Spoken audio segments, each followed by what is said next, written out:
Next data pre-processing technique is data integration, which merges the multiple heterogeneous data into one, that is the data warehouse. It combines the data from multiple sources. Generally, we can say that merging of data from different sources. This source may include the multiple databases, data cubes, or flat files. This data is integrated very efficiently so that it can reduce the inconsistency and redundancy. So various methods are used for the data integration. Data integration means merging the heterogeneous data into one.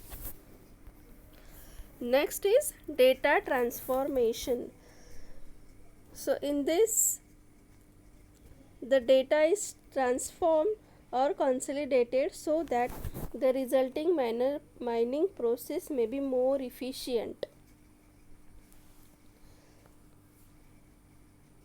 The data transformation strategies are: first is smoothing, which works to remove the noise from the data.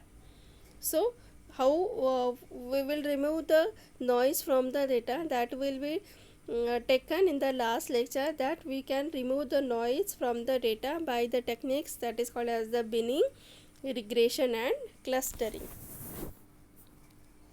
Next is aggregation, where summary or aggregation operations are applied to the data. For example, for the sales data, we can aggregate it to compute the annual sales instead of taking the monthly values. We can aggregate it as the annual total amounts.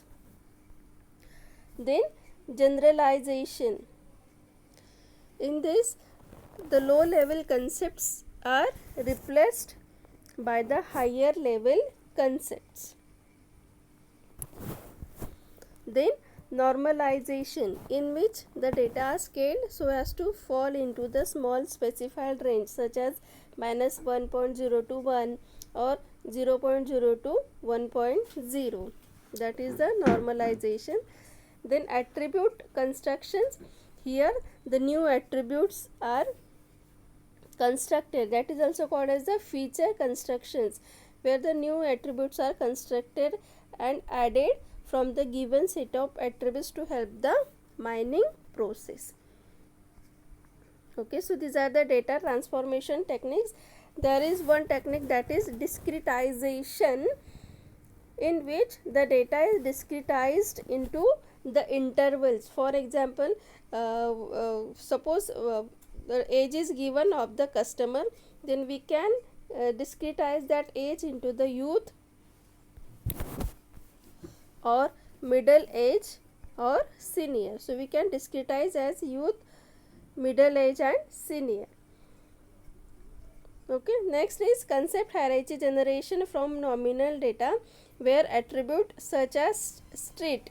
We have seen the concept hierarchy in which we are seeing the concept hierarchy for the location dimensions, where there is a all world, then countries, then cities, okay, then street. So here concept hierarchy generation, where the attribute street can be generalized by the higher level concept, either city or country. So that is the concept hierarchy generation for nominal data. So how we which techniques are used for the data transformation? Smoothing, then attribute construction, aggregation, normalization, discretization, and concept hierarchy. Next, data reduction we will see in the next lecture.